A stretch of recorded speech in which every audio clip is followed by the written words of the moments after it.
Welcome viewers for the presentation. I am Dr. Pranali Jadhav. I am going to present a poem Freedom to the Slave by Henry Thoreau. In this presentation, I am going to focus on introduction of the poem in detail, analysis of the poem, and theme of the poem. The poem Freedom to the Slave has been written by Henry Thoreau. He is one of the pioneers of Indian poetry in English. Henry Thoreau was born on 18 April 1809 in Calcutta. He was born into Eurasian family, a family of mixed origin. These families of mixed racial nature were seeking recognition from either of the races and receiving none, discarded by both the nations on the very basis of their hybridity. Such families pathetically cast in no man's land. Social background of the poem Freedom to the Slave is anti-slavery movement in England. The purpose of the movement was to end the practice of slavery in England. The poem was written when anti-slavery movement was predominant and widespread in England.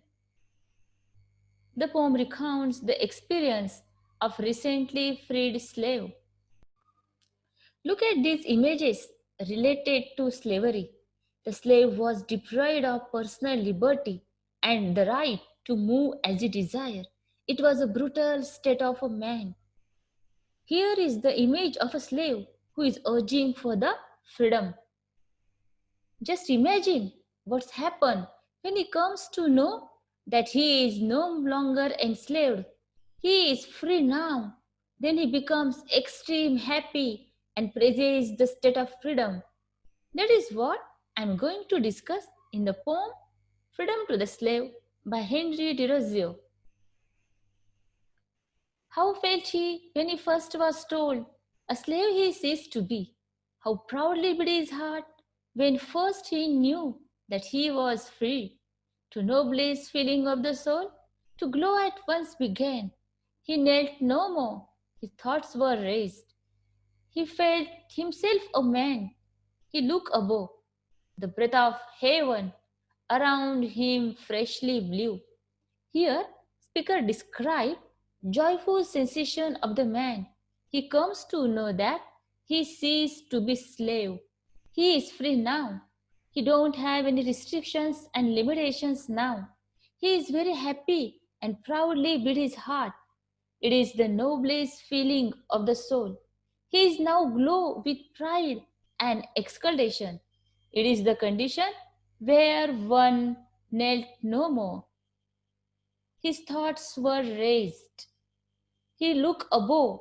He experiences the true notion of self-esteem. Breath of heaven around him freshly blew. Here, spiritual aspects of the freedom is described. It is conveyed through breath of heaven, wind that blows on the man. He smiled exultingly to see as the wild birds as they flew. He looked upon the running stream that beneath him rolled away, then thought on winds and birds and floods, and cried, I am free as they. Knowing that he is free, the man smiles, look up to heaven and downward toward the stream. He observed key aspects of natural world. Those are the winds, wild birds, and the running stream that floods.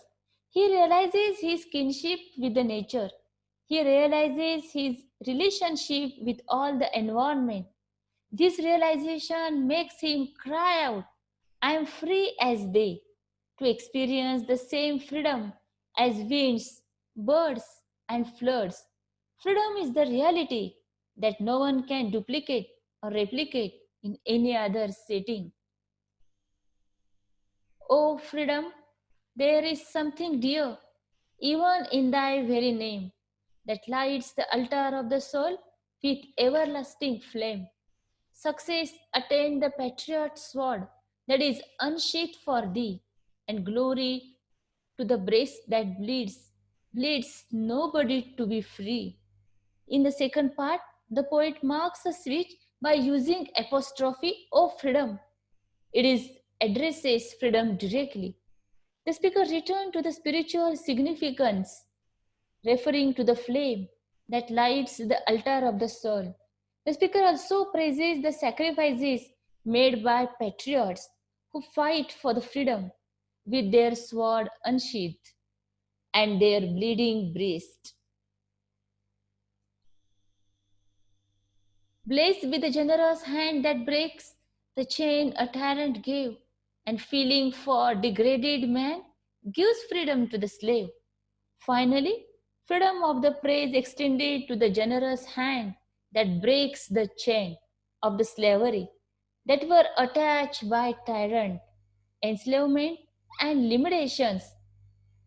What Derezio refers to as the chain of tyrant gave is not any way to live. While freedom might be complex and intricate with all that must be navigated, it is shown to be an essential part of human experience.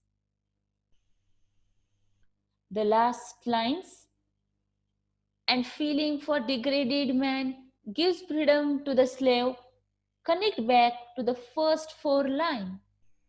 How felt he when he first was told, a slave he ceased to be? How proudly beat his heart when first he knew that he was free? And feeling for degraded man gives freedom to the slave. The last lines connect back to the first four lines, link the one who gave the freedom with the freed slave by using the same word or close variants, along with the alliteration using felt, first, free, feeling, and freedom, and the word slave is repeated.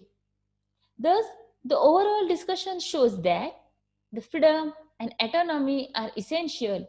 It is the right of every human. The poet described the experience that a man come to know that he is no longer enslaved. When the man knows that he is free, he is overjoyed. He smiles, look up to heaven and down to the stream.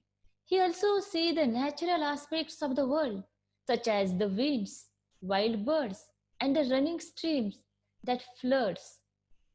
All these natural aspects, winds, wild birds, running streams, and floods, don't have any limitations and restrictions. They are free wherever they want to go. Then he realizes his relationship with the environment. This realization makes him scream out, I'm free, just like they are. The spiritual aspects of freedom is conveyed through the breath of heaven, wind that blows on the man. The main theme of the poem is freedom. The poem explores the feeling of a man who comes to know that he is no longer enslaved and then praises freedom itself. The speaker describes overjoyed sensation or feelings associate the man with the natural world. It implies that freedom is the natural state of humans. I hope you understand the poem. Thank you. If you like this video, subscribe it, like it, and yes, share it.